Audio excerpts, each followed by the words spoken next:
बहुत अच्छे कुछ फैसले होंगे करके, क्योंकि मुद्दे बहुत ज्यादा थे।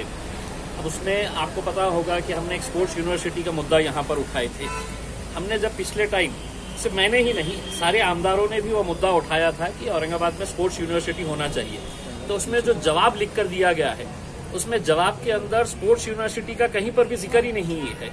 उन्होंने जो स्पोर्ट्स कॉम्प्लेक्स बनाया जा रहा है चिकलठाना के अंदर, जवाब उसका दिए। सवाल था स्पोर्ट्स यूनिवर्सिटी करोड़ी के अंदर जो 150 एकड़ के अंदर बनाई जाने वाली है, तो जवाब क्या दिए कि हम चिकलठाने के अंदर स्पोर्ट्स कॉम्प्लेक्स जो बना रहे हैं करके। यानी कि अगर स्पोर्ट्स ऑफिसर को ये नहीं पता है कि यहाँ पर एक स्पोर्ट्स यूनिवर्सिटी आना है, और स्पोर्ट्स यूनिवर्सिटी के ताल्लुक से क्या डेवलपमेंट हुआ है।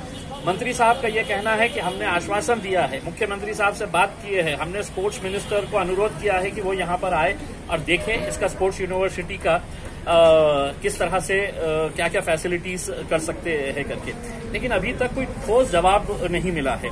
अब ऐसे समय के ऊपर जहां पर एक स्पोर्ट्स यूनिवर्सिटी हमारे हाथ से राष्ट्रवादी कांग्रेस वाले, शिवसेना वाले, कांग्रेस वाले, ये सब है तो औरंगाबाद से पूना लेके चले जाते हैं, तो यहाँ की जनता और यहाँ की राजनीतिक पार्टियां सब खामोश बैठी रहती है। तो अब खबर ये आती है कि भारतीय जनता पार्टी वाले जो औरंगाबाद के लिए पिछले कई सालों से एक पिट लाइन की डिमांड कर रहे थे, वो पिट लाइन अब रेलवे जो मंत्री है दानवे साहब, वो उन्होंने अपने चुनावी क्षेत्र के अंदर, अब हम उनसे ये सवाल करना चाहते हैं कि दानवे साहब, आप देश के मंत्री है या जालना के मंत्री है? अगर जालना के मंत्री है तो आप अगले बार जो है वो आप खासदारकी का इलेक्शन ना लड़ते हुए महानगर पालिका का या नगर पालिका का एक कॉर्पोरेटर का आप इलेक्शन लड़ लीजिएगा।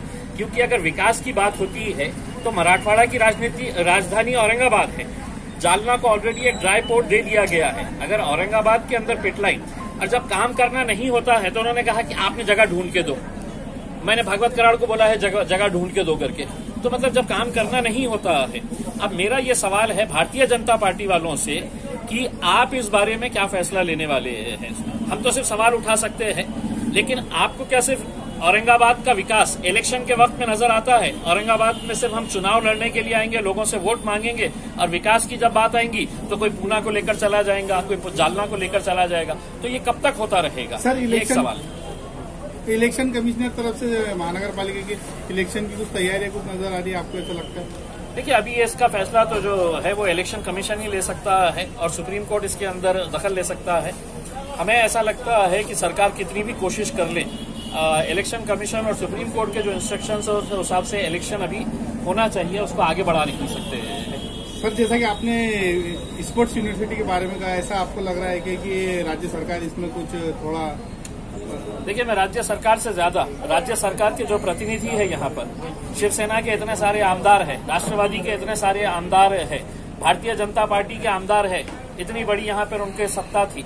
अब यहाँ पर आने के बावजूद भी अगर पिटलाइन आप जालना को लेकर चले जाए, हमने दानवे साहब को ये बताया था कि आप अगर वो पिटलाइन चिकलठाने के अंदर करते हैं तो चिकलठाना आपके ही चुनावी क्षेत्र के अंदर आता है, उसका फायदा औरंगाबाद को भी हुआ होता, और आप ये भी बोल सकते थे कि मैंने अपने चुनावी क्षेत्र के अंदर लेकर आया है करके।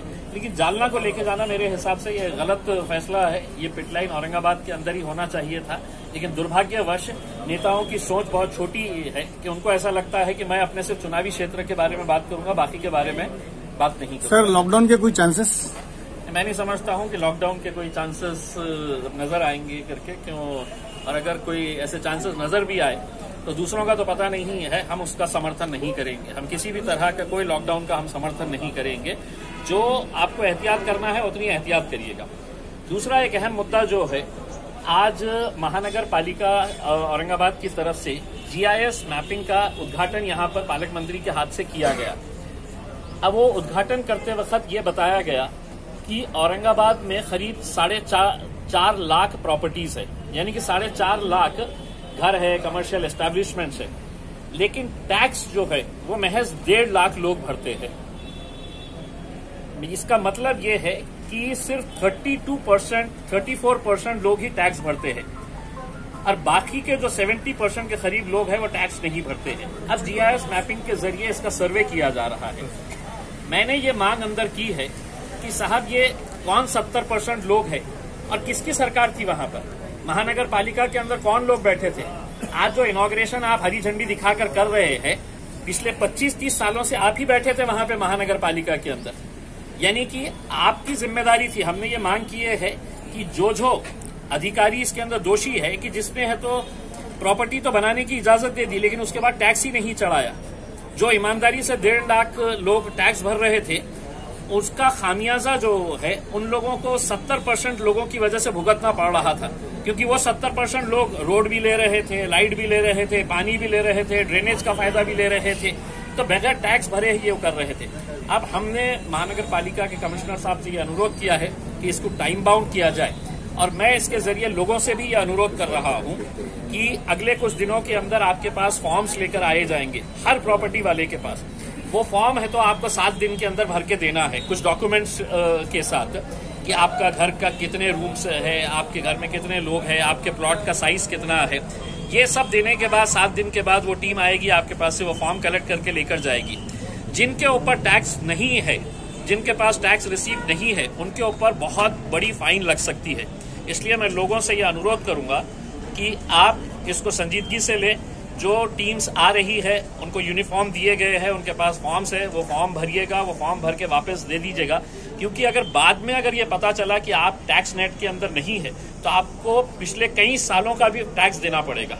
तो इसीलिए लोगों ने है तो इसके अंदर कॉपरेट करें, और हर आदमी को टैक्स नेट के अंदर आना पड़ेगा। क्योंकि अगर आप रोड इस्तेमाल कर रहे हैं, आप पानी ले रहे हैं, आप ड्रेनेज ले रहे हैं, तो आपको टैक्स नेट के अंदर आना पड़ेगा।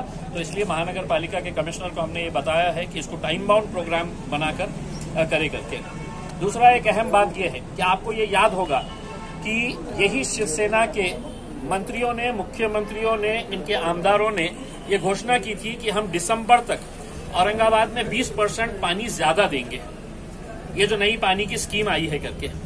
अब ये हालत हो गई है कि ये पानी की जो स्कीम लाई गई है ये बंद होने की कगार के ऊपर है।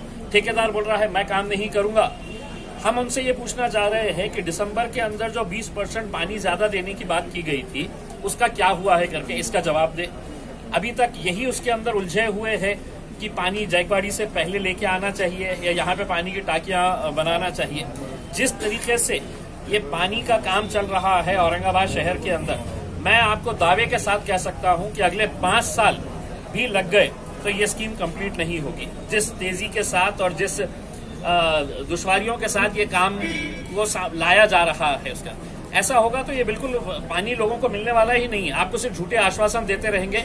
मुझे खुद याद है कि पालक मंत्री साहब ने खुद ने कहा था कि 20% हम औरंगाबाद के लोगों को दिसंबर 2021 तक है तो 20% एक्स्ट्रा पानी मिलेगा उसमें।